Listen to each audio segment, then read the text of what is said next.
am I horizontal or am I vertical? I'm showing on my end that I'm horizontal, but then all of the text is vertical. So if I need to turn this around, let me know. Um, yeah, go ahead and comment. Let me know. Thanks for hanging out. Um, I wanted to get started a little bit. It'll just be me today. Um, but I wanted to sort of start with what a bale is. So, in its most simplest form, a bale is a design element that allows a pendant to be hung from a chain or a cord. I'm sideways. Okay. Is this better? I was hoping to be able to do it horizontally. Okay. So, all right, the beginning is going to be weird. That's okay. Um, but in its simplest form, a bale is what allows a pendant to be suspended from a chain. So it could be something as simple as drilling a hole in your piece and putting a jump ring through it. What am I trying to say? You have to take into consideration like the gauge and the thickness of if you're just going to do a jump ring, you need to take into consideration the gauge and the size of the jump ring so that it is secure and that it's not too small, not too thin that it'll distort. So in its simplest form, a jump ring, perfectly suitable to use as a bale as long as it is strong enough to support the pendant. But there's lots of other ways that you can suspend a pendant from a chain. Let me bring you over here. We're going to just do a little show and tell before we get started.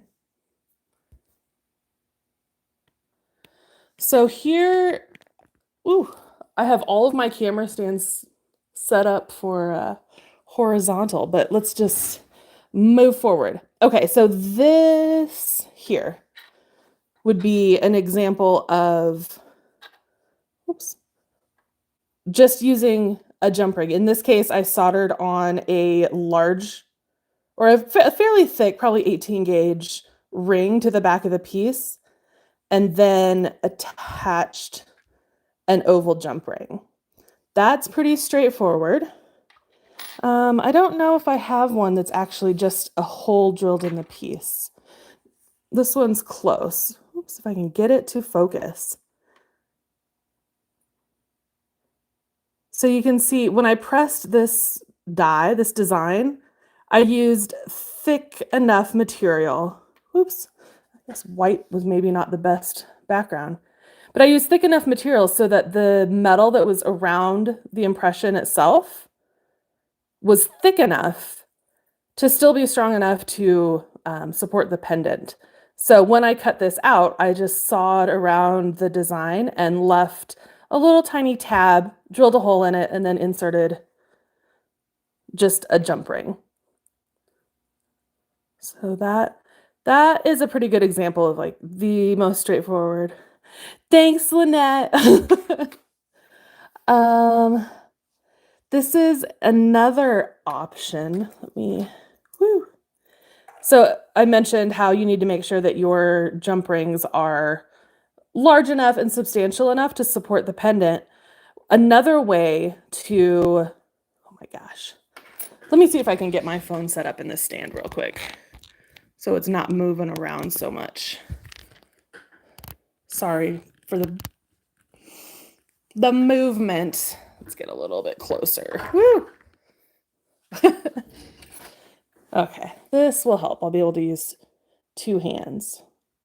Okay, so what Lynette's done here is she's soldered a ring to her stamping and she's added two jump rings. So this is a really good way to add security to your piece. If one of these jump rings, let's say, were to get caught or, snap for some reason, you have that security of having a second jump ring holding your piece onto the chain. So it's a really simple but really secure way to add add a little bit of strength. And you don't have to use plain jump rings. You can use, oops, here some twisted wire. That's a pretty straightforward way. You can see on this piece as well as the previous one, the ring that is attached to the pendant itself is cut in half and soldered in 2 points rather than, let me grab a big jump ring real quick. What that does is that increases the surface area. So instead of soldering your ring like this, where it's just got that little itty bitty tiny connection point, by cutting the jump ring in half and fitting it to the design, you have more surface area. It makes a much stronger join. What I like to do sometimes too is, let me find an example. No. We'll go back to this one just because that is the only one I have. Hi, Dennis. Hi, Judy. Hi, Linda. In this case, I soldered the ring onto the back of the piece. So just there's like the top half of the ring, I guess, is exposed above the pendant. That way, this entire surface area of the ring is flush against the stamping. So I have that much of a connection point, as opposed to this one. You can see, oops, get those little rings out of the way. The ring that is connected to the pendant, is cut in half. And hi, Jennifer. Hi, Rain. Each end of the ring is soldered onto the edge of the pendant. So either one of these solutions is a good way to increase the strength of the connection between the jump ring and the pendant. Those are pretty straightforward. You can also, ooh, sorry, I hit my stand.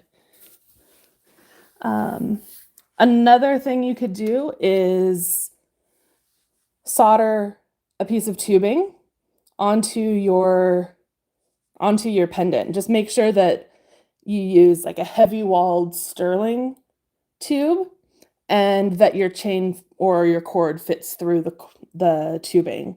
So that's a pretty elegant way also to create a bail. What else do we have? We'll get into the making of the bail soon. This is an example. Do y'all remember when we offered this little turtle guy? It's pretty cute. In this case, I used just a commercially available bail. I think I got it from Rio, but you could easily make one yourself. So it's basically just a split wire. You could solder 2 wires together, make a loop, and then you solder both this point here and right up here. You solder those onto the surface. Maybe that's a little bit better. So you have a really strong connection here. I placed this bail further down on like the turtle body so that when the pendant is worn, you don't see the bail.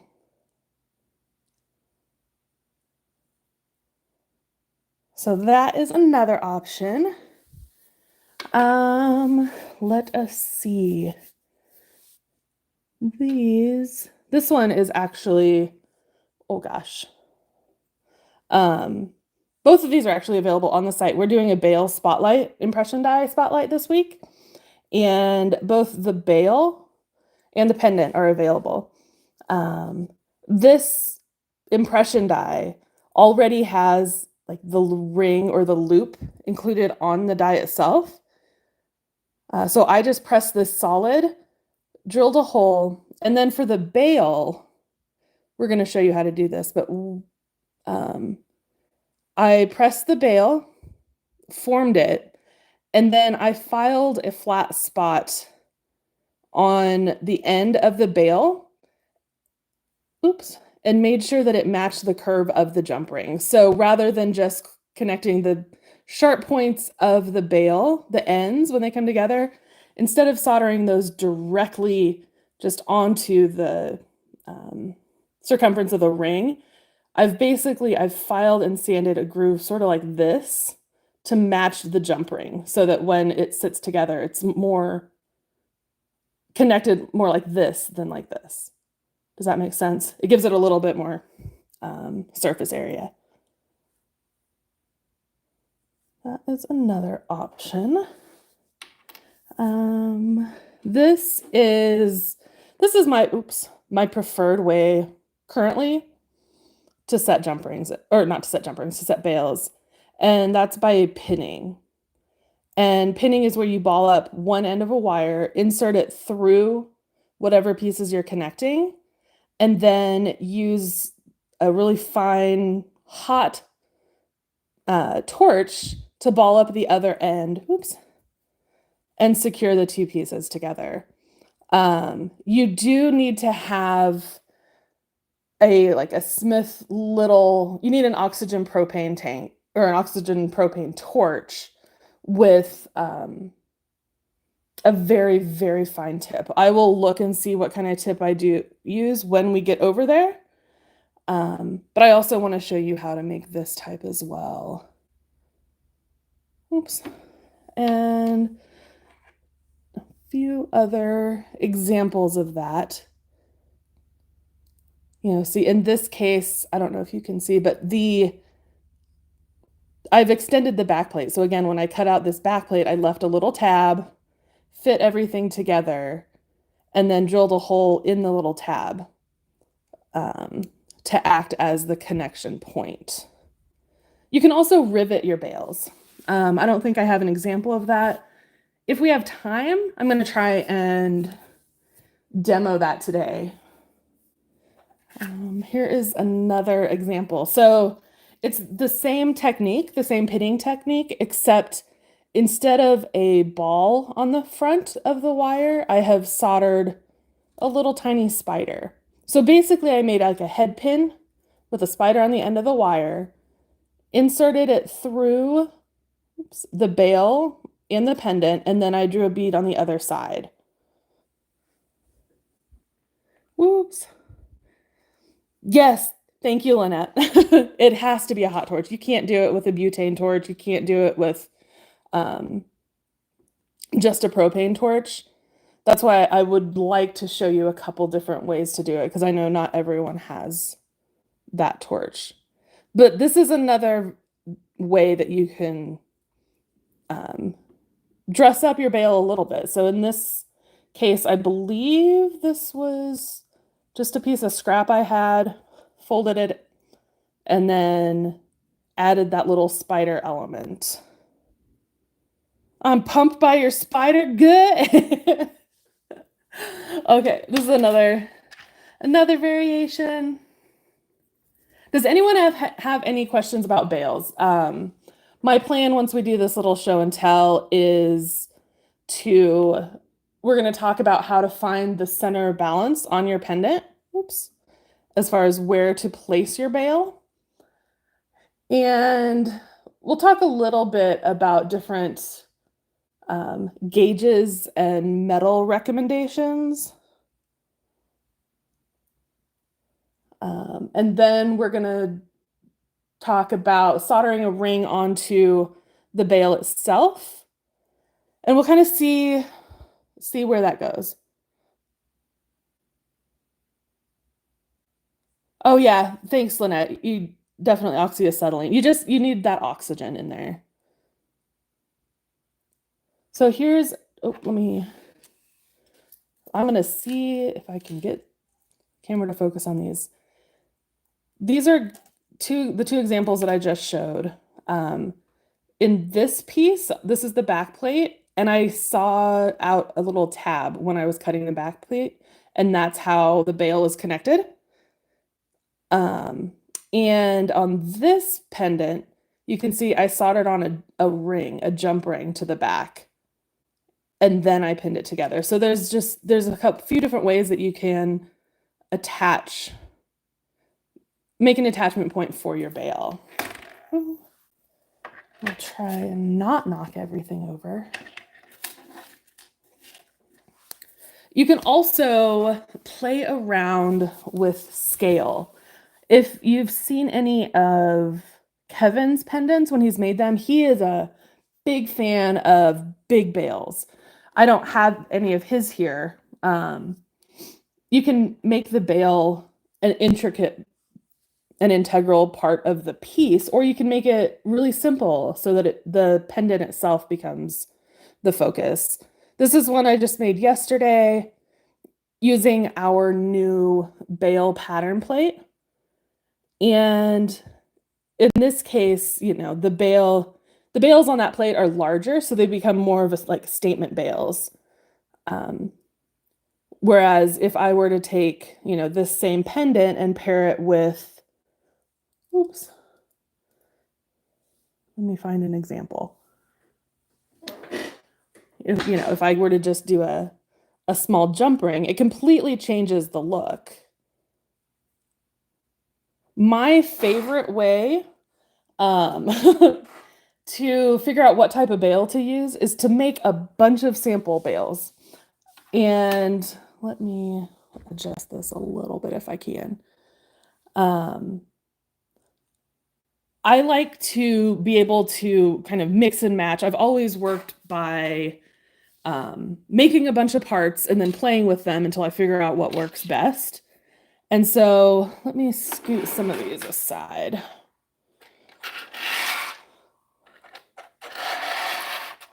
Show and tell later. Okay. So let's say I want to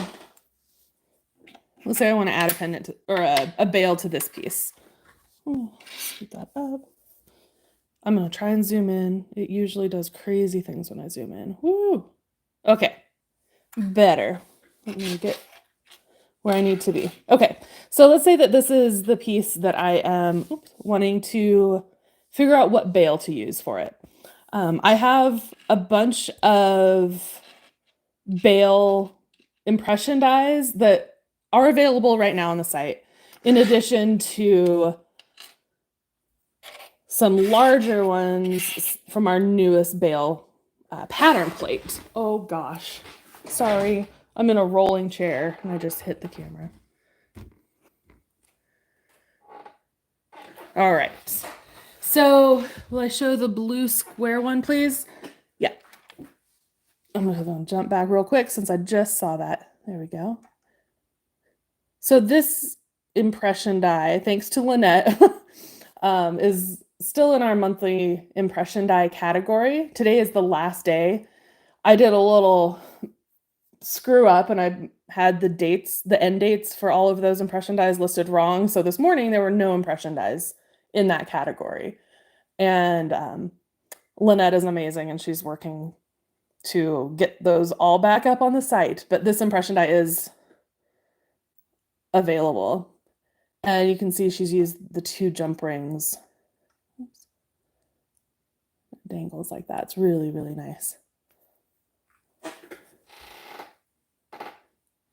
Okay. So here is, I'm going to try not to hit that phone anymore. All right. This is the pendant that we're going to play with in this example. So I will press out and make a bunch of bale samples. Usually I'll make these in copper, excuse me, since I'm just going to be using them to sort of test an idea. So what I'll do with these stampings, I know that once I fold it in half, obviously the length or the height of the bale is going to be half this length. So I like to, use my finger to cover up half of it and place the bales against the pendant. Stabilize that a little bit. Knowing that that is approximately like what the bale will look like once it's attached. In this case, I think I'm going to drill a hole through the stamping itself because it has this sort of built-in faux bale anyway. Thank you, Lynette. You would think after years and years of scheduling and listing dies on the site these kind of mistakes wouldn't happen, but they do, and they happen to all of us. So like, for example, like this little one, I know that if I were to use this as a bail, it's not nearly substantial enough. It kind of fades into the background. Not a fan of that one. This is another example. It's pretty, but I think it's going to be too small once the pendant is assembled. So we're looking at, it would probably be about this tall. Seems like it could work, but maybe not. I do a lot of playing. This is a really fun time to just experiment with what you think might work, what you think could be good. This is an example of one of the stampings, or sorry, not one of the stampings, one of the designs on our bail pattern plate. So when you form it, it will be, you know, about this large.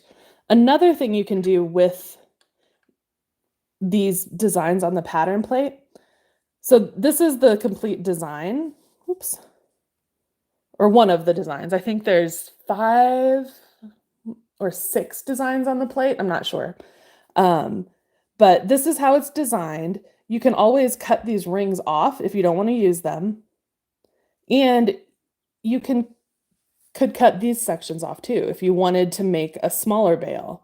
So each bail design, you don't have to use it as is. Same with anything else. You really don't have to use the stampings or patterns as they come. So, you know, in the example of this one is if you wanted a narrower, more linear, bail, you could cut this apart here. Even something like this would be really pretty if you know, cut it sort of following my fingernails. Use that as a part of the design. So that's another thing to keep in mind when you're figuring out which bail you think would work best, which bail suits your design, is think about cutting things apart too. So this is another bail. This is a very like traditional, simple bail. The design itself is actually just this small raised section in the middle, but I did cut around the outside to give it a little bit more oomph, some more heft. This one's probably a little small for what I want. This is beautiful. It's available on the site too. This, let me see. Okay, V288. So this is the die. And then this is after it has been stamped and cleaned up, and it's ready to be used as a bail. Absolutely beautiful. That is another option. I think probably for the demo, I'll probably go ahead and use this design. I feel like size-wise and design element-wise, I think it's a pretty good fit. I think that will look awfully nice. So I'm going to do that. I'll set that aside for when we move over to my bench and start doing demos. But I did want to talk a little bit more about a couple other styles of bails. Does anyone have any questions? I'm seeing comments. The first one. Which was the first one? Dang, I'm not sure which one the first one is, Linda.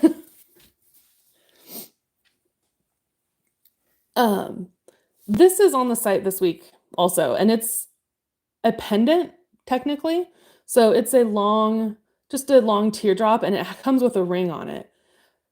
But you don't have to use it, sort of like I said before, like you don't have to use the parts or the stampings how they appear to be intended to be used. So in this case, I cut the bail or the little ring off of that stamping and curved that around into a bail. And what I would do if I wanted, I think what I'll probably do, so this is just a painted wooden disc.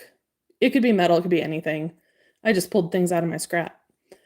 But what I think I would do in this case is drill a hole in the center of that flower and then rivet this bale onto the piece so that, let me see if I can show you from the side, so that the front face or the front of the bale rests against the surface of whatever piece I'm attaching it to, and then the bale sort of rests above the design, but it's a visible but decorative bale.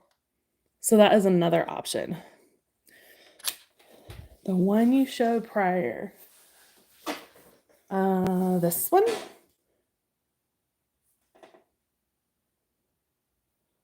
I lose track of what I've shown and what I haven't.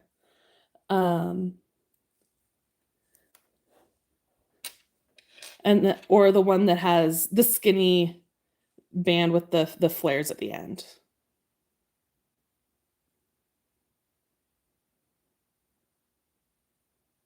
I think it's this, the folded one. Okay, I'll add that to, I'm gonna move that over to my desk as far as things to show, later. Does anyone have any questions now, before we scoot over to my bench and I start talking about finding the center and all of that stuff? I'm going to take a drink, so let me know questions, things you would like to see, problems that you have with bales, and I will try and, address some of those.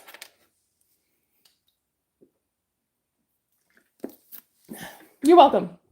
I'm going to get you scooted over. Bear with me just a minute. I'm going to put my phone down so that I don't make you motion sick while I get my camera or my stand set up. So definitely chime in, comments, questions. I'm going to try and cover as much as I can about bales.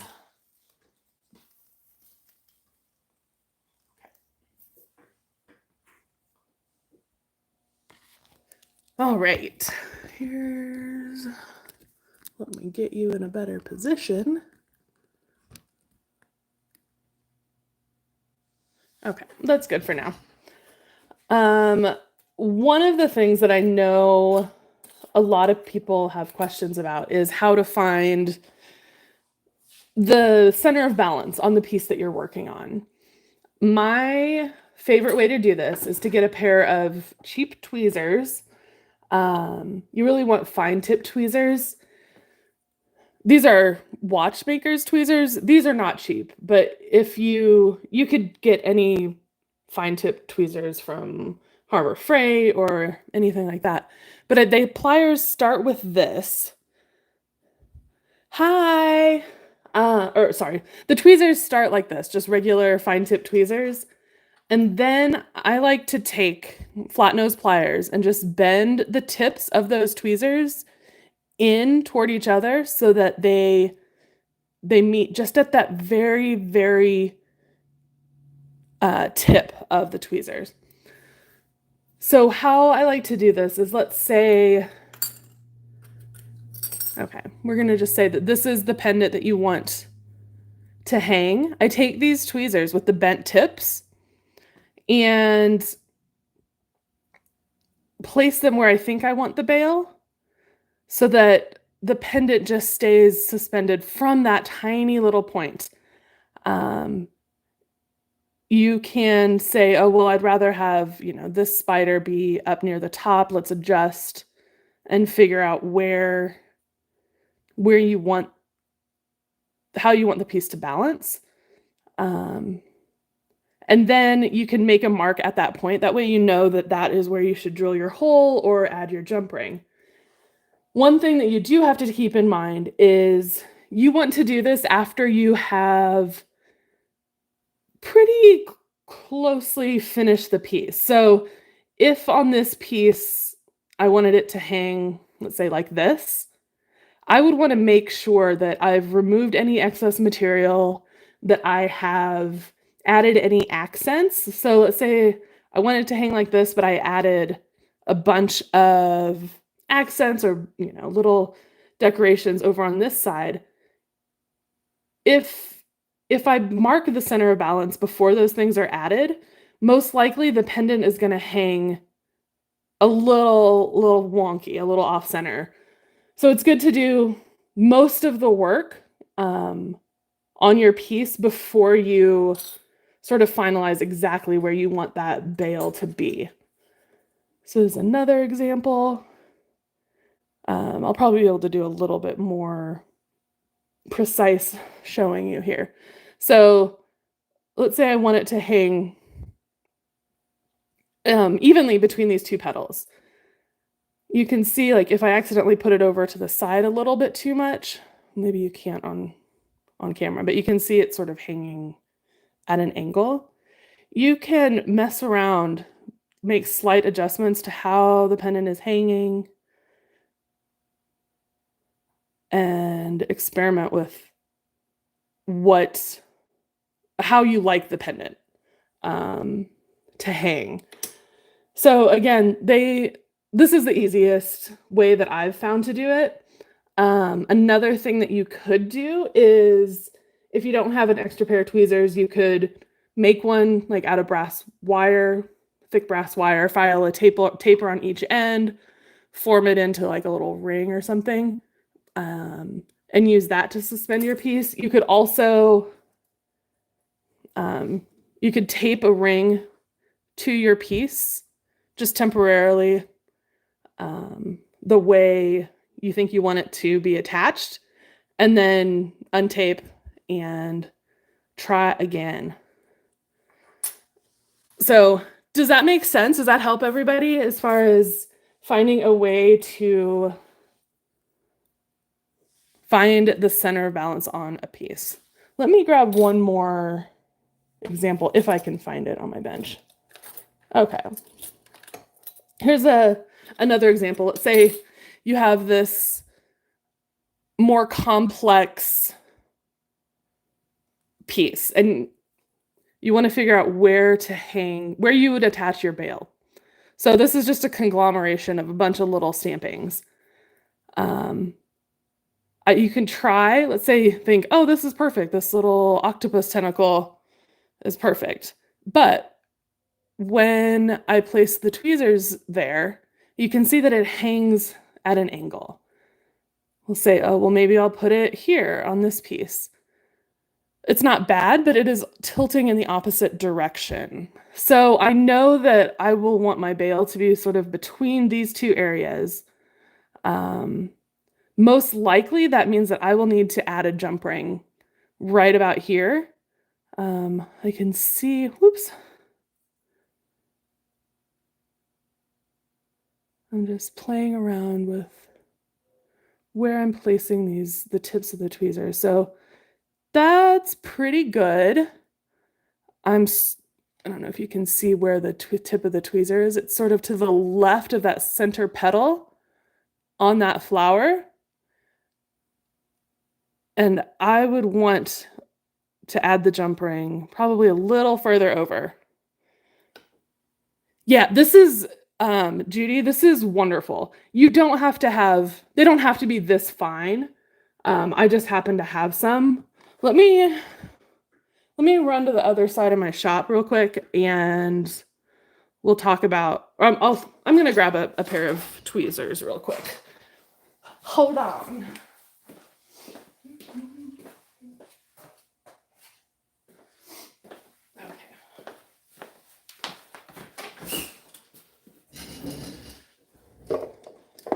All right, so these are a pair of, I don't know, soldering tweezers. Nothing crazy. Just a pair of tweezers.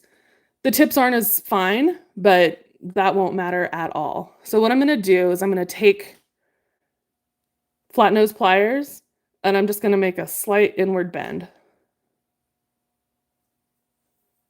And I'm going to do the same thing on the other side. Oh, hi from Slovakia. Okay, so you can see really simple, just make slight inward bends, and I'm not squeezing the tweezers hard. I'm just holding them enough so that the piece can be suspended.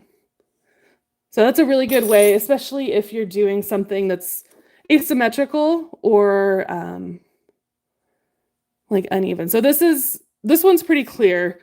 The pendant's symmetrical, everything's even. You can pretty much know that right in the center is going to be the center of balance. But if you were to hang it this way, you would want to play around with the tweezers to make sure that everything is hanging perfectly even and flat. So if you're off to one side, it hangs at an angle. Oh, hi from India. Thanks for coming to hang out, everybody. I am about ready to get into the actual demo part of the video. I just get talking, and so hopefully this little tip helps. It's a very simple way to figure out where the center of balance is on your piece. So does anyone have any questions about that? While I get ready, make sure I have all my tools for the next part of the demo.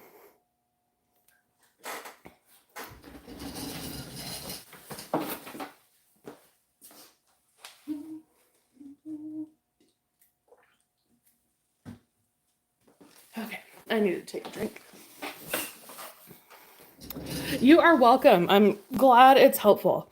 It's interesting teaching because so much after you've been doing any sort of craft. So I've been doing jewelry for 20 years, maybe a little bit more. So much becomes second nature, and it's fun to go back and try and remember all of the things that I didn't know when I first started. So, yeah, I really hope this is helpful. I just snap the tip off my tweezers. Apparently those were too cheap. Oh no! What you could do is you could go to a bench grinder or a belt sander, grind the tips down so that they match, and then try again. If I heat the metal over a candle, does it make it less sharp? Are you asking in reference to the tweezers? I'm not sure exactly what you're asking. I apologize. What I'm going to do now, what I'll do first is I'm going to show you how I form my bales. I'm going to grab a couple pliers real quick.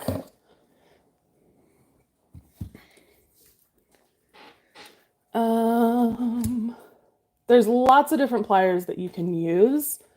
My favorite for getting my bales started are a pair of forming pliers. They have one jaw, a nylon jaw that has a V-groove in it, and the top jaw is steel and has this curve. These are just the cheapest ones I could find. These are from Eurotool. I know there's lots of brands that make them. If I could find a pair of parallel jaw pliers, that's what I would probably prefer, so that instead of opening up and opening and closing like a beak or something, parallel jaw pliers, grab a different pair. The jaws stay parallel as you open and close them. So if I could find a pair like this that was parallel jaw, that's probably what I would prefer. But all you do is you take your bale, the one that you're wanting to form, you place it into the jaws of the plier. Oh my gosh. You want the texture side down. I'm making sure that it's fairly straight. And because those jaws open like this, it's going to pinch, toward the inside a little bit more than it will toward the outside. So I like to work in stages rather than just grabbing this and squeezing real hard all the way. I will begin to form it a little bit. So I've started to form that little bail, but then I'll turn the piece 180 degrees and insert it again. And that just helps me keep that bend even. Yay! Thanks, Jean. Okay, so now I will bend it like this. So I have my bail in there. Yeah, so also by forming slowly and checking, you can make sure that your ends are coming together even. I like at this point to kind of look at it head on. You can use your fingers. I'm keeping the jaws tight. I'm keeping the piece together tight. And I'm pushing one side, then I'm going to push the other side. I'm going to check and see that they're coming together even. If one side is higher than the other, I'm going to push that side a little bit more. And with these pliers, you can see the width of the jaw is too wide for me to curve it any further. So what I will do then, these are just a pair of bail forming pliers. If you have round nose pliers, you can use those too. Or, oh, excuse me, like a dowel or a steel mandrel. It doesn't matter. I just really like these. Again, these are just bail. I think they're called bail forming pliers. So they're these stepped graduated sizes. So I'm going to just put this in on one of the jaws. Maybe I'll do a smaller one so that we can maybe make it more dramatic. Make sure it's centered, and then I will pinch one side. You can see now it's getting a little uneven. So I'm going to press the longer side toward the center a little bit more. And then I'm just going to keep slowly working one end at a time until they get closer together. And by doing that, that gives you a little bit more wiggle room to make sure that your ends stay even. So here's where we're at right now. So those ends are pretty good. Oh gosh, pretty good. Now, if I were to squeeze this together, you can see the tips. Oh, maybe you can see. Those tips just come together at that little tiny point right there. I like to go back, take my flat nose pliers, and make a slight outward bend. That straightens it out just a little bit so that when I press the two ends closer together, they will meet more flush. Let me see if I can show you. So they would meet more flush like that. Let me grab another pair of pliers.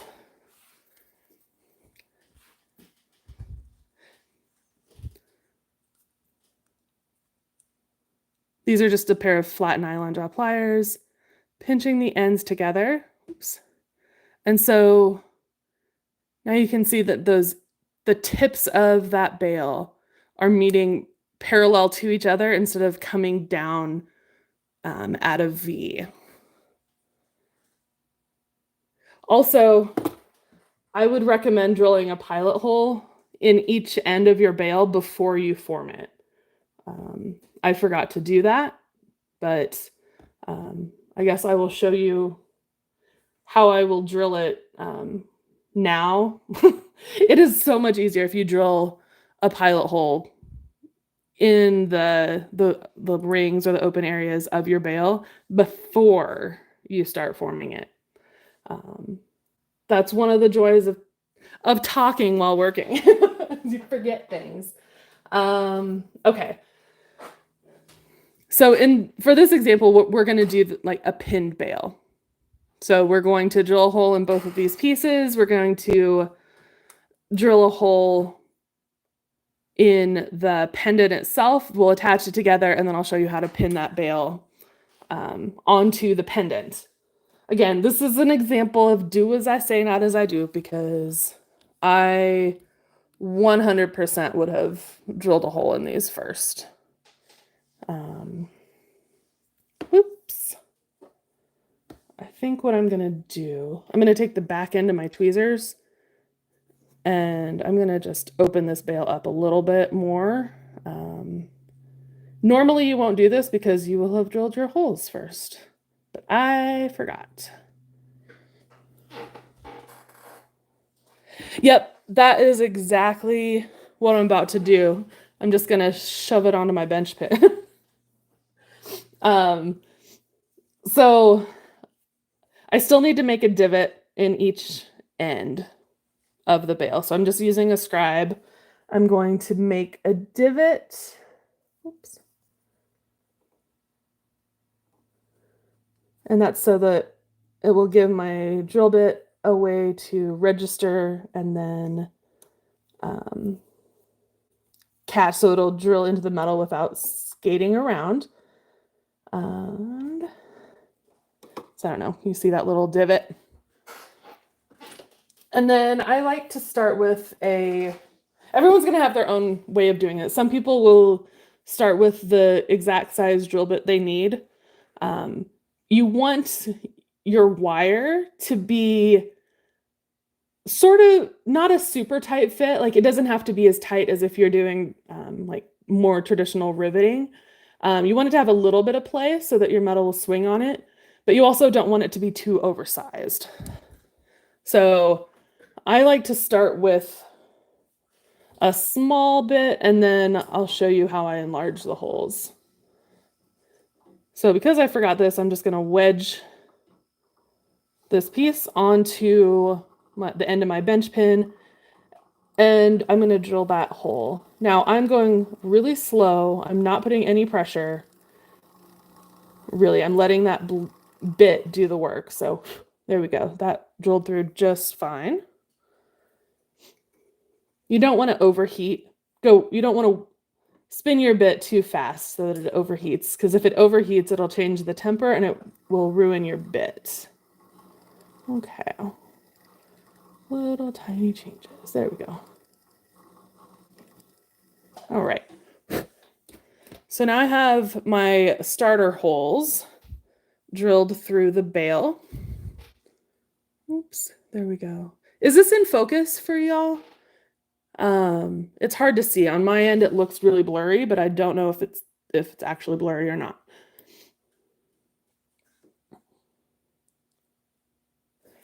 Okay. While we're at it, since we're drilling holes, this is the pendant that I'm going to attach it to. So we'll just say that this is approximately where I want that bail to be attached. From the side, you want to make sure that you're leaving enough. Oh, good. I'm glad it's in focus. You want to make sure that you're leaving enough space above like the tab or the ring on the pendant that your cord will still fit through it. So let's say I wanted it, to be hung really low here. That doesn't leave enough space above this piece over here for the pendant to hang. So that's just another design consideration to make when you're making a decision. So I think mine, I'm going to put it right about there. That seems good. I will go in usually with a scribe, or even like right now, this is just the tip of my tweezers. And I'm just going to squiggle around, make a little mark on the pendant itself for where I want to drill that hole. You see that little tiny mark? Looks good to you? Oh yeah, Linda, definitely. You don't I don't want to say it's always better to go slow, but almost all the time it's better to go a little slower. It's pretty easy to go too fast with drill bits and change the temper. So I always play it safe and go slow. And I buy drill bits in sets of 6. I have a collection of overheated drill bits. Okay. So again, I use that scribe to make a divot where I want the bail to be, and then I'm just going to go in again with my drill bit. I'm using my hand. I know maybe you can't really see, but I have my hand braced against the bench pin. I'm holding my hand piece vertical, and I am treating it like a drill press. Like I'm keeping my hand braced on the wood of my bench pin, and then very carefully just moving the hand piece up and down. I'm barely pressing down at all. When your drill bit's good and sharp, it does the work for you with just a little bit of downward pressure. Okay. Gems of knowledge, good. That's what we are here for. Okay, so here we have what's going to be our piece. Now, this is, I think it's 20 gauge wire. That will not fit through the hole we just drilled. So I'm going to show you how I like to enlarge the holes. I make things a little bit harder. You could definitely measure your wire and drill a hole starting with that gauge. But I like to slowly work my way up to the correct size. I don't do a lot of, what's the word? Pre-measuring. I like to work a little bit and then test it, and then work a little bit and then test. Is it fast? No, but I'm not a production jeweler, so I'm okay with that. This is, I believe it's called a tapered cone burr. I don't know for sure, but it has teeth all along this top, maybe like 1/8 of an inch, and it tapers from small to slightly larger. There are a bunch of different sizes that you can get. Here's a little tiny one, but I use these for reaming out holes. Very tiny. So I'll show you on the pendant. I think might be easier to see. So definitely use lubricant. I'm using just like a Burr Life. And then I like to, I'm going pretty slow. I'm just inserting the tip into the hole. Oops. And that's going through pretty easily.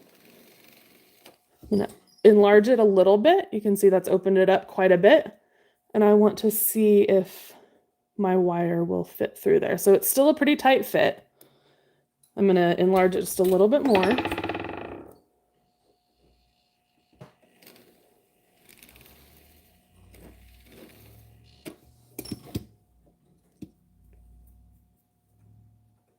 Okay, so that's pretty good for this technique. It's a good fit. It's not too tight, but it's also not completely oversized.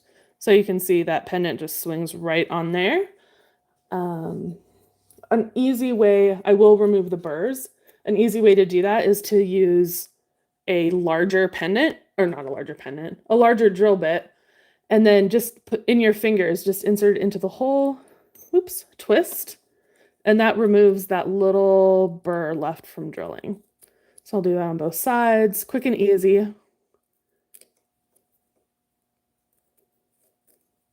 All right, so there's the pendant. I'm going to do the same thing on the bail.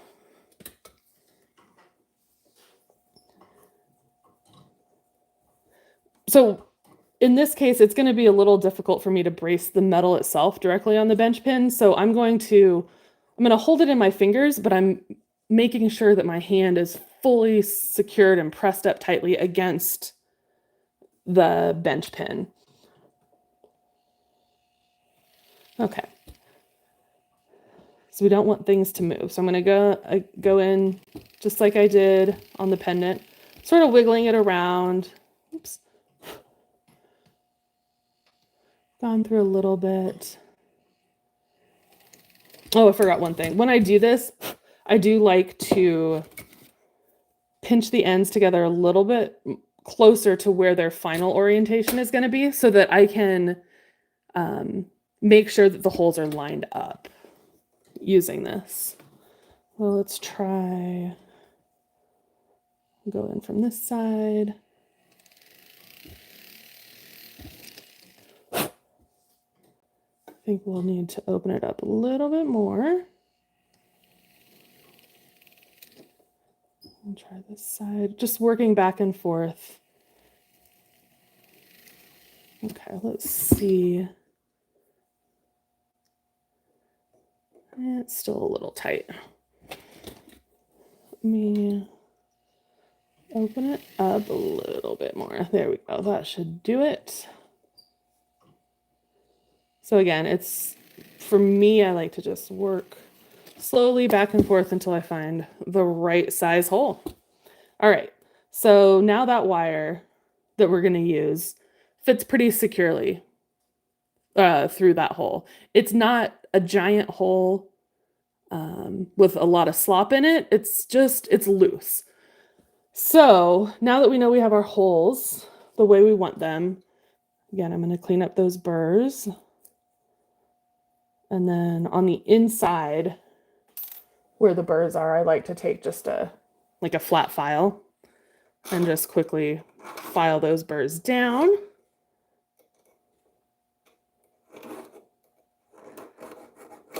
Obviously, when you make yours, you will take a lot more care with your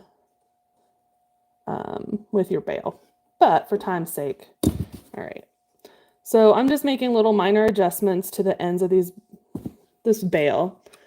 And then I'm going to test the fit of everything. That's one thing that I highly recommend you do multiple times throughout the process. Anytime you're making anything is test the fit. Make sure that everything is lined up the way you want it to. So I've inserted the bail or the pendant in between the bail and I'm going to insert that wire through all the different parts and make sure that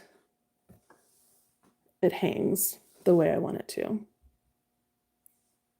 And I think it looks good. Everything's like moving freely, but there's not a lot of slop or movement, like front and back, I guess.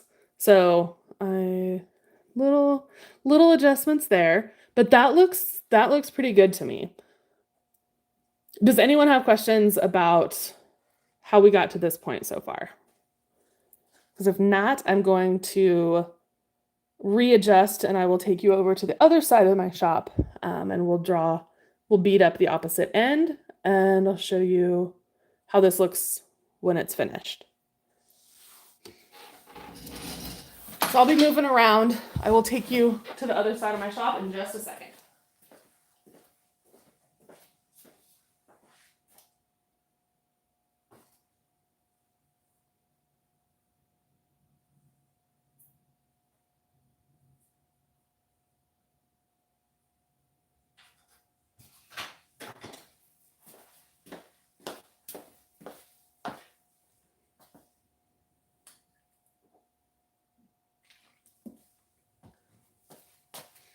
Okay, we're gonna move. I'm gonna cover you up so that you don't get all the motion. Let's see.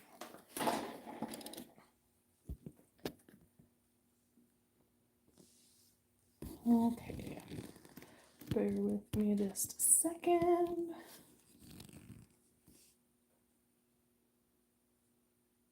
I might need to bring you down a little bit more. Sorry if I'm making you motion sick.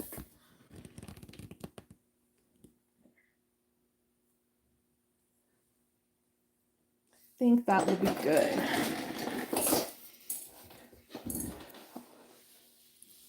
Hopefully. I'll try not to hit it. So here I have just a pair of cross-locking tweezers in a stand. And what I want to do is I want to make sure that I'm suspending this piece horizontally so that the wire is hanging straight up and down. It takes a little fiddling to make sure that you get that wire or get the pendant perfectly set so that it's horizontal, or so that the wire is vertical. Let's see if I can put something else back here. It'll maybe focus a little bit better. Give me a second. Hopefully that will help it focus. So that's why I really like using the third hand, especially like this, because the mechanism allows me to make small adjustments to the tweezers in any angle that I need it to go. So think that looks pretty good. Let me see if I can get it to focus a little bit more for you. That's probably good. I have the jaws going through the bail. It's going to vary depending on your specific piece. But you do want to just make sure that that wire is hanging straight up and down. Make sure that everything is together the way you want it. And then it looks from your end like it's really at an angle, but it's not. So I'm going to trim the end. You'll want to experiment to see how much to trim. I leave maybe 1/4 of an inch, maybe a little bit less, extending. Each gauge wire is going to require a different amount of metal for creating that balled up end. I can't leave well enough alone. All right, this is fine. We're gonna go with this. Let me make sure we can see it.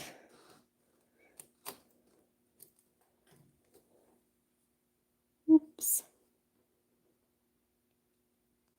All right, so I have it hanging upside down. Not upside down, but I have the wire hanging vertically. I'm gonna add a little bit of flux. And then I'm using a Smith little torch, oxygen propane. What tip is it? A number 5 tip. That is very standard. I never change my tip. Don't tell anybody. It's a secret. So I'm going to light it, and we're going to make a really hot, really fine tip. Or flame. All right, so added the gas. I'm going to add air. Add more gas, more air. We want a really hot, hissy flame. All right, so you're going to want to hold your torch. You don't want it to be pointing up on the wire. You want it to be pointing across or even slightly downward on the very end of that wire. And Lynette has a fantastic class that's all about pinning that she will give you far more information than I'm giving you now. But you want to slowly insert your torch so that the tip of the wire is just past that blue cone. And I might even need a hotter flame. I'm going to add a little bit more. Because it's attached to this pendant, it's a lot hotter, or that's a bigger heat sink than usual. And of course, it's during a demo that things get bad. All right. There we go. And so I'm sort of following it as that ball draws up. There, that's good.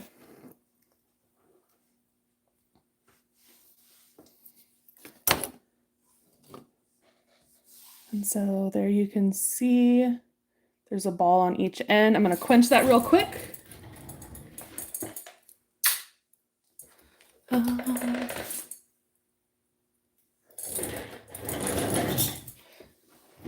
Okay. So you can see everything is fully attached. There is the ball on the opposite side of the bail. And now you're pretty well done with this style. You can obviously put it in the pickle and clean it up and finish it however you like. Put a patina. You do want to probably do this in most cases before you set a stone. I won't go into the details of how you can do this right next to a stone. I'll let you take Lynette's class for that. But this is one way to attach a bail to a pendant. So does anyone have any questions? I'm going to toss this in the pickle, and then I'll take you back over to the other side of the shop, and we will do another style. Okay.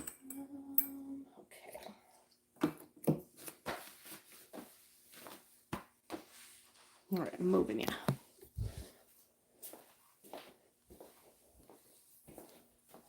Yeah, we are having a bail and pendant spotlight this week. So we have a bunch of different bails and pendants, as well as our new bail pattern plate.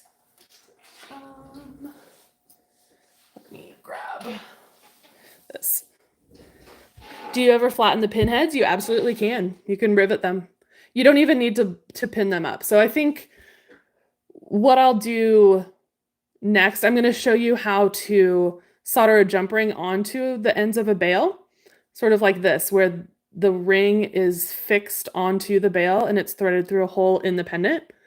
So I'm going to show you how to do that, and then hopefully I will be able to show you riveting also. I may have to take a break and run to the restroom, but I think we'll probably be good. So these are some of the bails that are available on the site this week. We have this one, which is the one I'm going to demonstrate how to solder a ring to. Oops. This one is a pendant, but I cut the ring off and formed it into a bail. These are just some other designs. We showed all of these at the very beginning of the video, so I'll try and remember to show them at the end as well. Okay, so maybe Lynette, I think I'm going to be using your sample, possibly for riveting. Okay, yeah, we'll do this one for riveting. I know someone had asked about riveting, so I think we'll do that for riveting. But for this example, I'm going to use this large pendant, I believe. Let me grab something. Grab the die. Okay, so this is the impression die, and it is, I don't know if we're calling it a bail. It's long enough to potentially be like an overlay on a ring. And I pressed it with, gosh, I don't even know what gauge metal, probably 18 or 16 gauge sterling. Cut it out, and then just like we did before, I formed it into a bail, and I made sure that those ends meet. And because I'm going to solder a ring onto it, I wanted to bring those ends close together so that they're touching. I thought I was prepared, but I'm not quite. Let me grab a ring to solder onto it. Oops.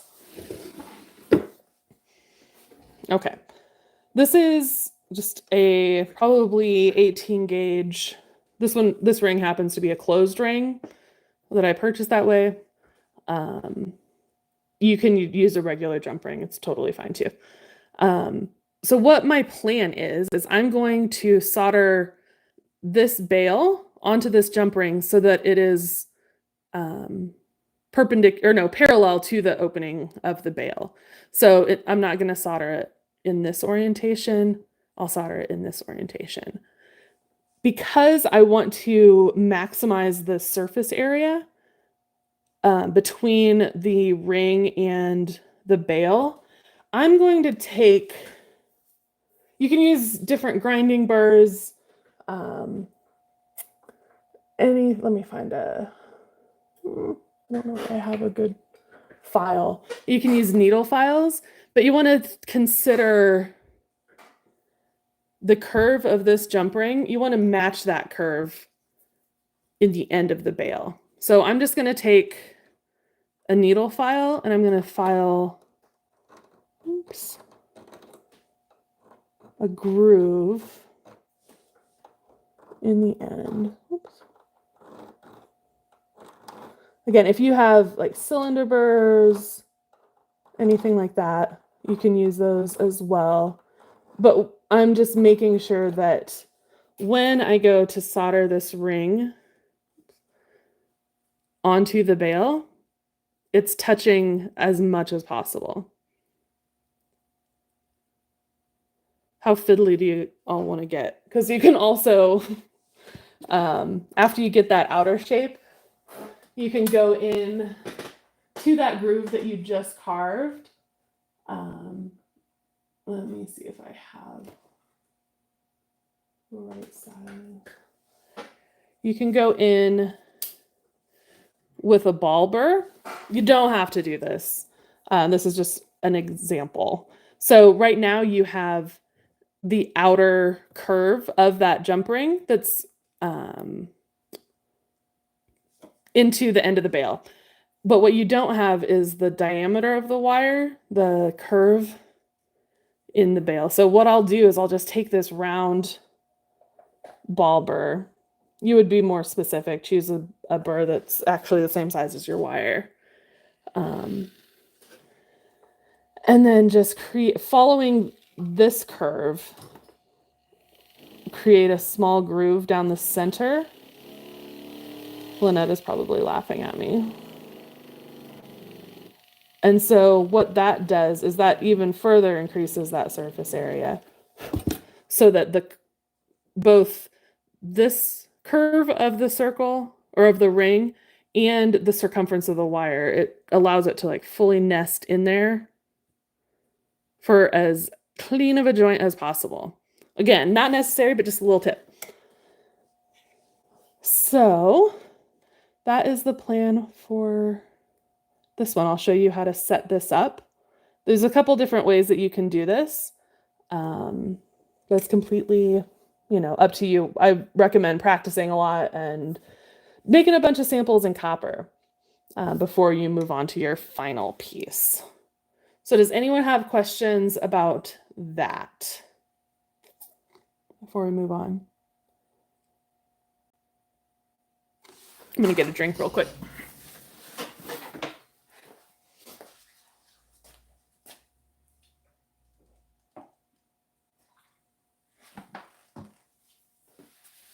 Sorry to move you around so much, but I have my soldering station separate from my bench. Okay, we'll move you again.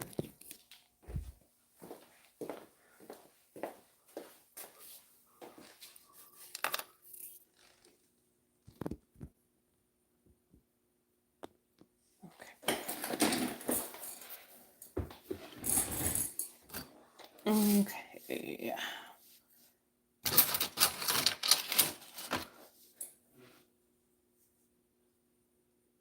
The properties are different, Jennifer, but if you're making something for the first time, let's say you've never made a bale, do it in a material that you're fine with completely screwing up. I think it's really important that you screw up. The properties are different. Copper is a much dirtier metal. It's not going to be exactly the same, but in terms of forming the metal, figuring out how to hold the tools, figuring out how to use the tools, it's just better to start with a piece of metal that you're not really you don't have a lot invested in. For the pinning, like we did on the previous pendant, copper will not ball up the same way that silver will. It will ball up, but it requires a lot more heat.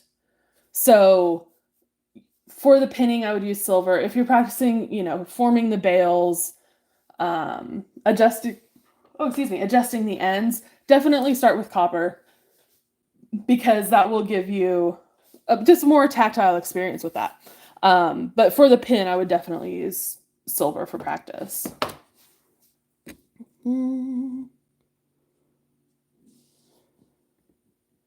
Okay. Try and get you set up where I want you to be.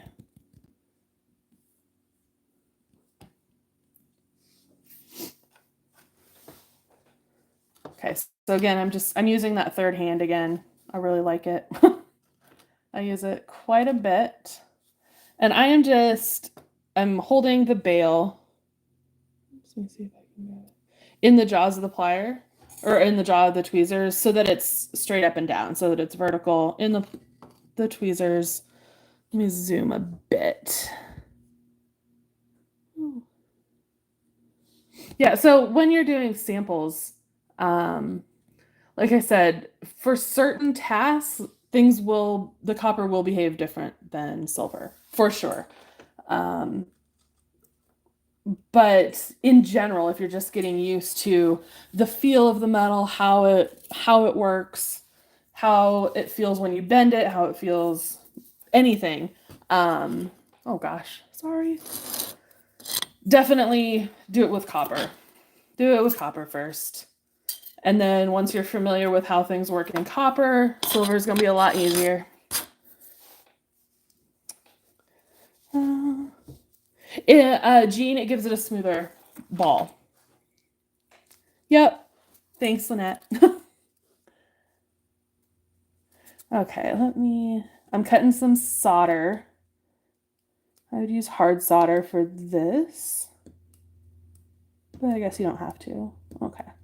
I always cut more than I need. I don't know if you can see my little pallions. They're hanging out there. Okay. I use liquid flux. That's just a personal preference. You can definitely do this with paste flux as well. But I like to just add a little bit on every pallion so that that's clean.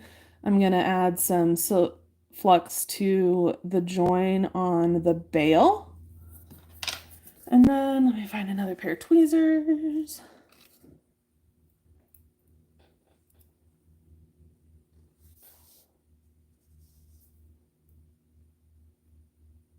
Okay. These are the tweezers that Lynette's got me hooked on. They're these sliding locking tweezers.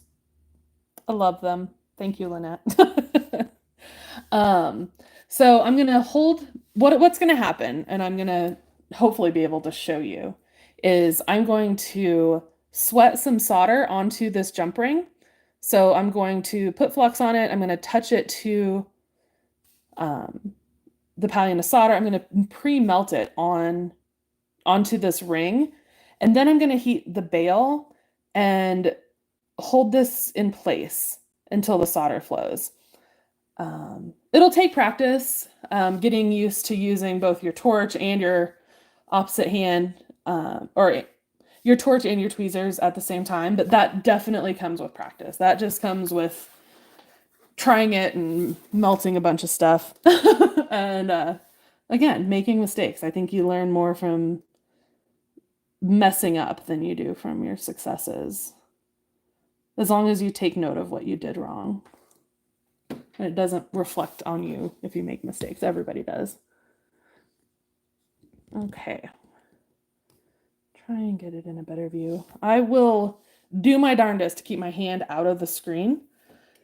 But again, I've applied flux to this ring. I'm going to pick up solder, flow it onto the ring, and then I'm going to hold this in place just in case my hand does get in the way. I'm going to really try not to.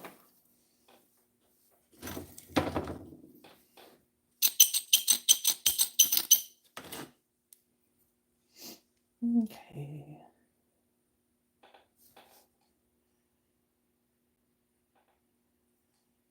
A little bit hotter. So that's sort of what my flame looks like right now. I'll probably adjust it some as we go.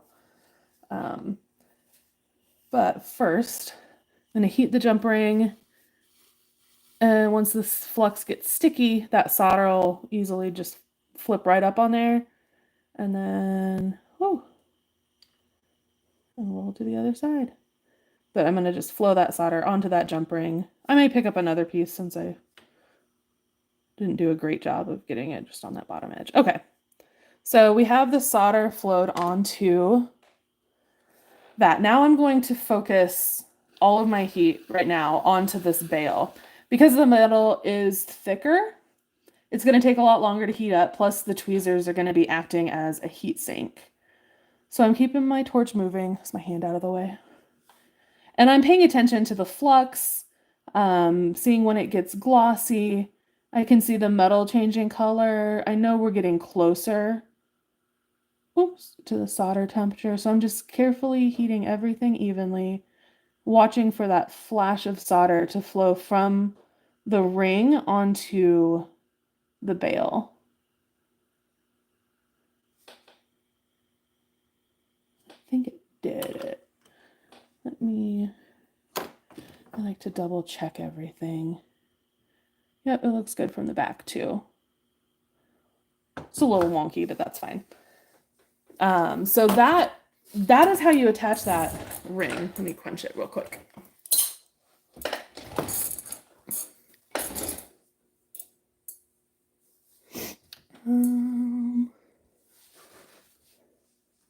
Okay. Obviously, you would clean this up, but that solder from the bale reflowed. I used way too much solder, and so it flowed down pretty far into the bale, but it's definitely secure. So what you would do then is you could make a slit here, cut through the jump ring, attach it to a ring on your bale, and then you could solder that ring closed. I'm going to just toss this in the pickle. My pickle's not hot, so it might take a little bit for it to be clean, but we'll play around. We'll let that sit while we move on. So, was that clear to everybody? Like a quick way to solder that ring onto the bale.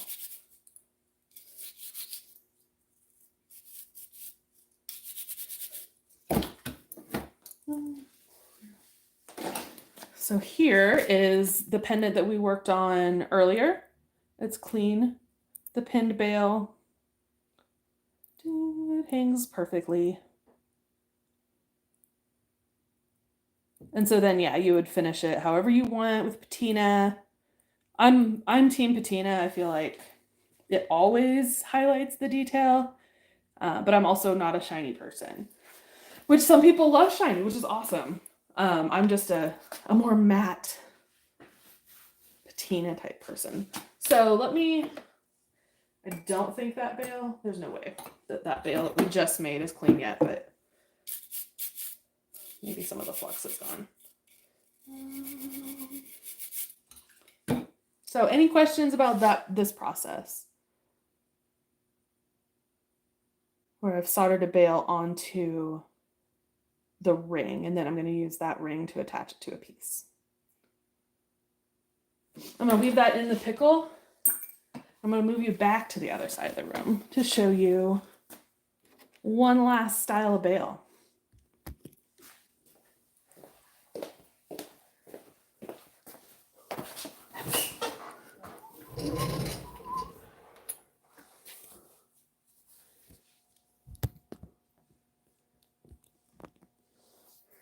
Okay.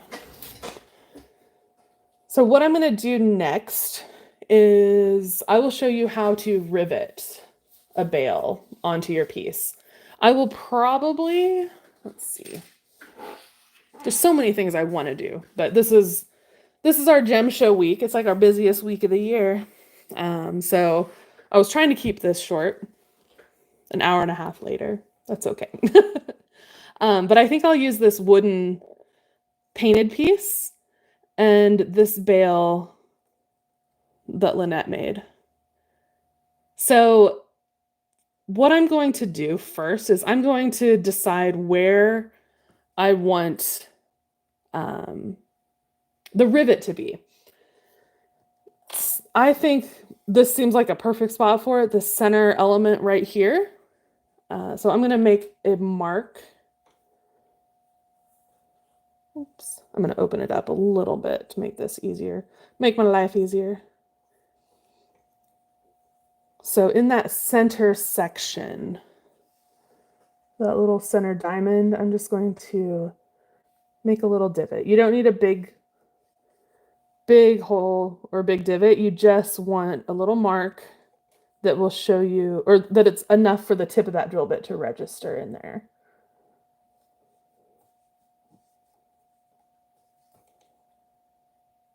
Okay, so I'm going to drill a hole at that mark.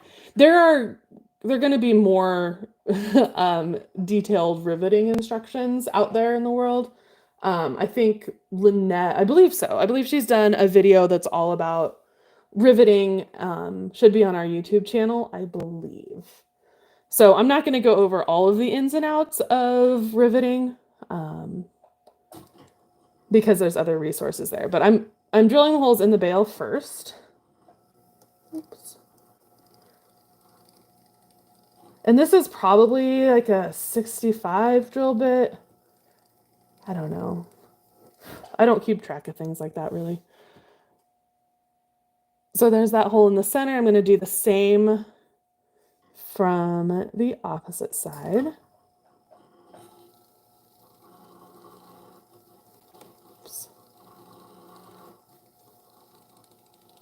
Again, I'm not pressing down hardly at all. I'm letting that metal, or letting the bit do the work. Okay, I have the pilot holes started. What I want to do now is I want to insert whatever piece I'm riveting it onto. This could be metal. It doesn't have to be wood or another found material. This just, I think, looks gorgeous. So I'm sliding it onto whatever piece I'm connecting it to. Paying attention to where this hole is, I want to make sure that wherever I attach the bale, it's not too close to the edge. So if I were to say I wanted it right here, this would not be a secure place to drill a hole through this wood. It would be too close to the edge. So I'm going to scoot it down a little bit, see it from the side, make sure that my cord would fit through once it's attached. And just like we marked the other example when we were pinning it, I'm going to take, you could use a sewing needle, a scribe, or an awl, anything. I like these really super fine tweezers. So I'm going to just stick the end of that tweezer through the hole to mark. I don't know if you can see it. That mark right there. That's where I will want my hole, that dark spot right there. So I'm going to drill a pilot hole at that mark. Make sure I can see it. Hopefully, there we go. And you use the same bit with wood as you would with metal. It just cuts a whole lot faster. Okay. So now we have like our pilot hole in the wood and we have the pilot hole in the bale. So that is where the piece will be aligned. You need to decide on what gauge metal you'll use for your bale or for your rivet. I think I will do, let's see. I have another piece of balled up sterling. I was preparing for ear wires, but I think I'll use this and I will make sure that the ball end is on the front of the piece before I rivet it in place. So I'm just going to trim this down a little bit so that I'm not working with this long piece of wire.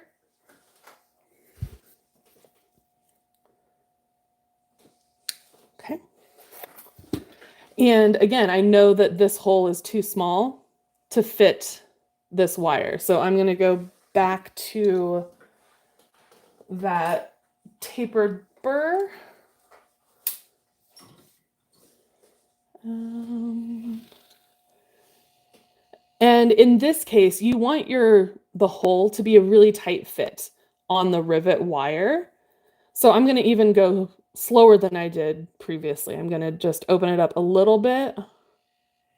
You can use round nose pliers, round needle file also to slowly open that hole up. And just checking in. Oops.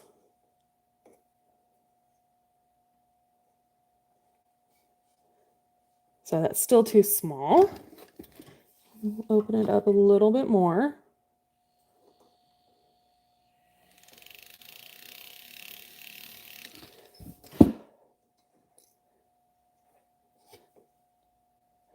Again, you could also start with the correct size drill bit for the wire you're using. There are charts online.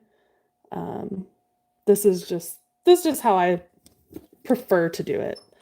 So we're working that in. Does anyone have any questions while I work on like finessing this just a little bit more?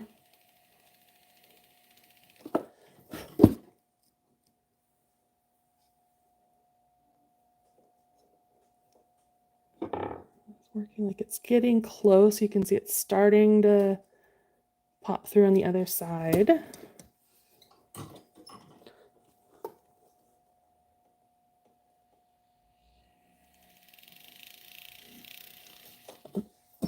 I might have gone too far, but we'll see. All right, it's a little loose. You really want a tighter fit than that, but we're gonna just roll with it. I'm gonna do the same thing on the other side. Okay. Again, this is a little bit looser than I'd like, but we will make it work.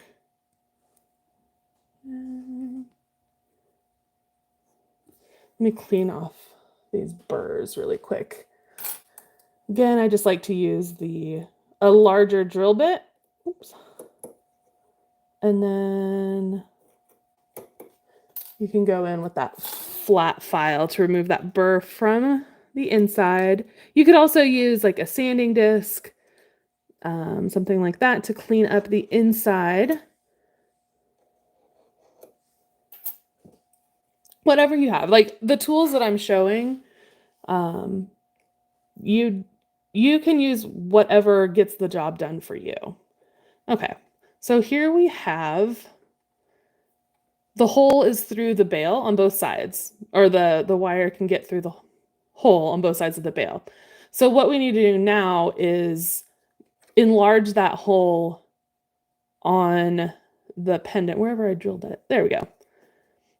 And so what I'm going to do, this is tapered, and that's not what we want. So I'm going to see if I have a drill bit that is the same size. If not, we'll wing it and we'll find another option.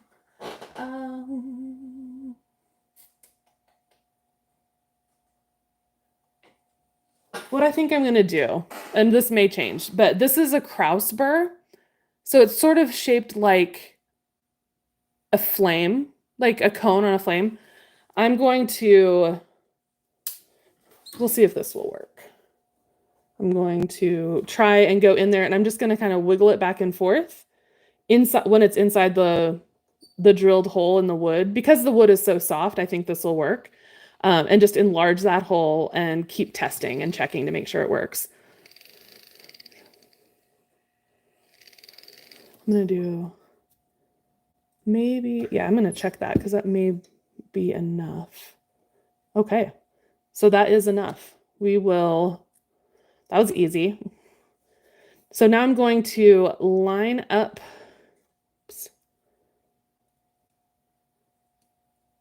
the bail with the hole in the wood, and everything looks good. Yay! Again, it's a little looser of a fit than I would like, but it's still pretty tight. So the next thing we're going to do is we'll rivet it, but let me see. Let me show you one little trick before we do this. A lot of times when you rivet, you're pressing the metal or the components that you're using together as hard as you can to keep a really secure fit. But with a bail, you want it to move a little bit. So I'm going to, this is a piece of cardboard or cardstock. I'm going to make a hole in the cardstock and then assemble my piece.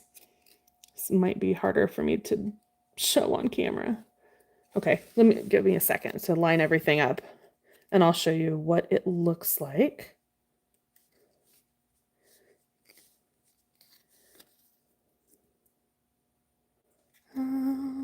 Everything's shifting around.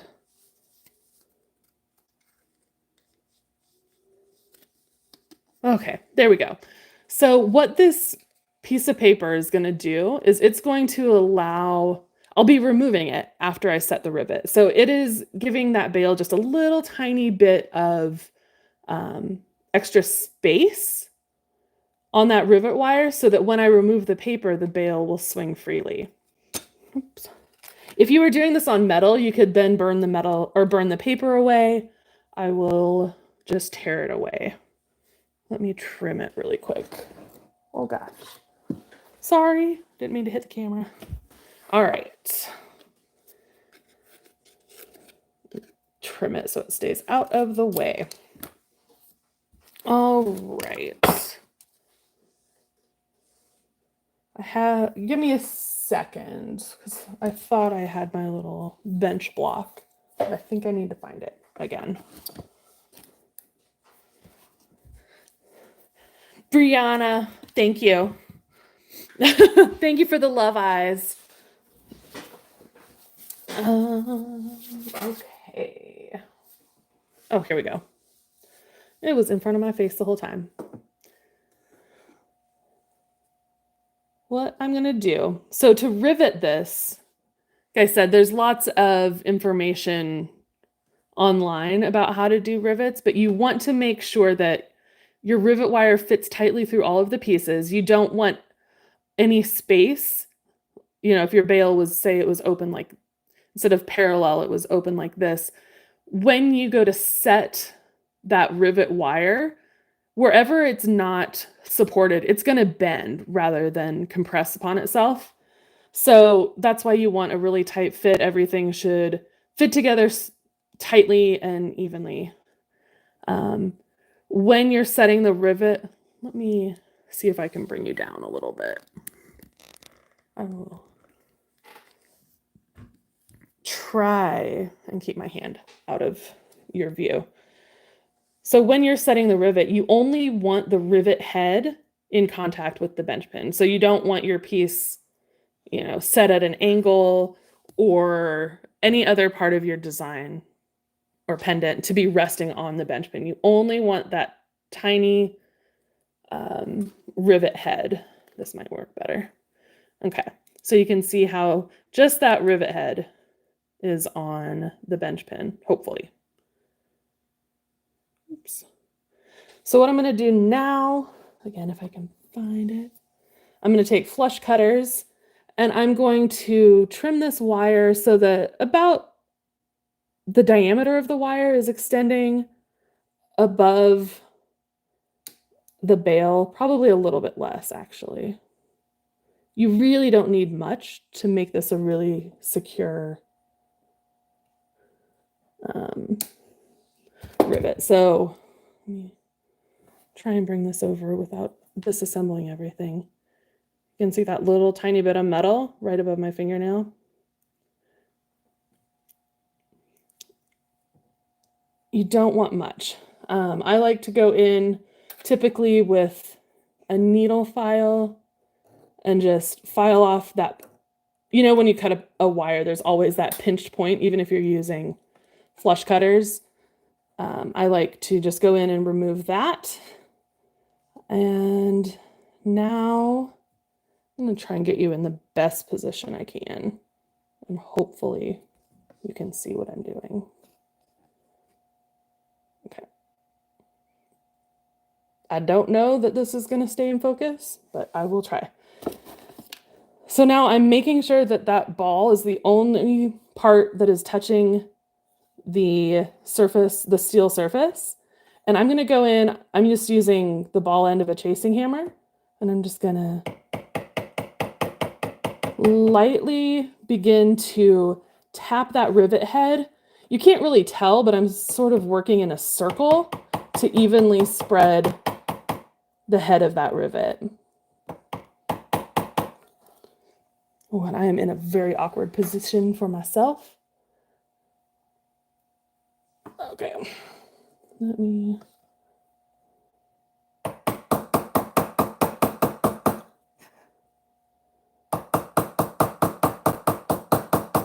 Just little tiny taps. I'm not doing anything too crazy. I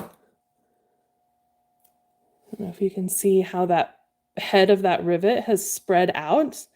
And now that rivet head is larger than the hole that was drilled in the bale. So that is set. That is not going anywhere. I'm just going to kind of finesse it a little bit more. Make sure that it's evenly down. You could clean it up using abrasives, or sometimes you can use a cut burr depending on how much is left above the surface.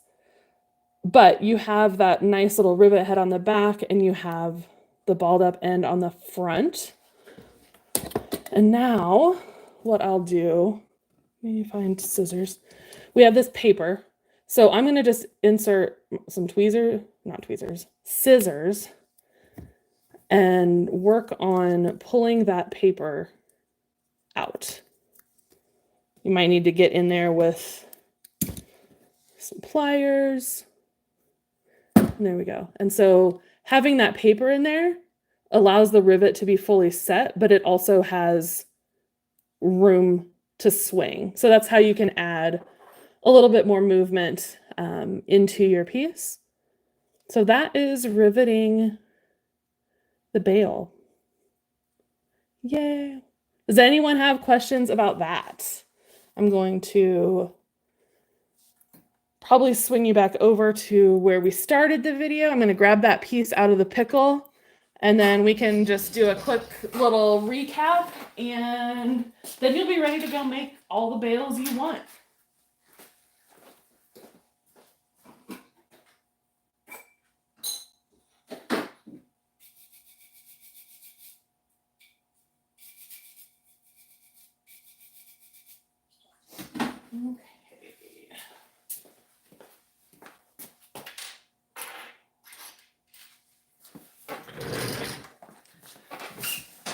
Okay, I'm gonna bring you over.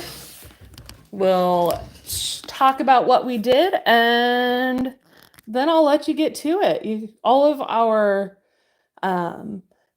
we're having that bale impression die spotlight that's going on this week, potterusa.com. I believe they're in our Facebook specials page. So this is one design that is up right now. This is what, that design looks like when it's attached. This pendant and this bale, there we go. Those are both up on our site right now as well. We've been doing weekly spotlights on different themes, and this week is bales and pendants. So the bales are not always available. They are up through Sunday, I believe. So we have this little leaf type bale. The tree pendant is also up. But yeah, these are just a couple different ways that you can do a bale. So here's the riveted one that we just did. Looks beautiful, hangs nicely. Obviously, if it were a finished piece, I would have finished the back. But that gives you an idea of how to make sure that your bale has enough space in it to allow your pendant to move. And the one that we just showed, this was the first one we did that was pinned. Again, I did just kind of a rough demo on pinning. You can go take a look at Lynette's class, where she'll go far more in depth. And then here is the bale that we soldered a ring onto. So that would be more like, let me see if I have an example. I thought I did. Oh yeah, the one I just showed you. So this bale would be used in this manner also. So thank you all for hanging out. Let me know in the comments if you have any other questions. After this video, after we end the live, it'll begin processing and it'll be up on our YouTube channel to view anytime you'd like. So go check out our new pattern plate. Go check out our bail and pendant spotlight, and then be sure to share in Potter People Facebook group and on Instagram, TikTok. Share what you've made, tag us at Potter USA, and have fun making bails. Thank you all for hanging out. Have a good, happy Wednesday. Bye.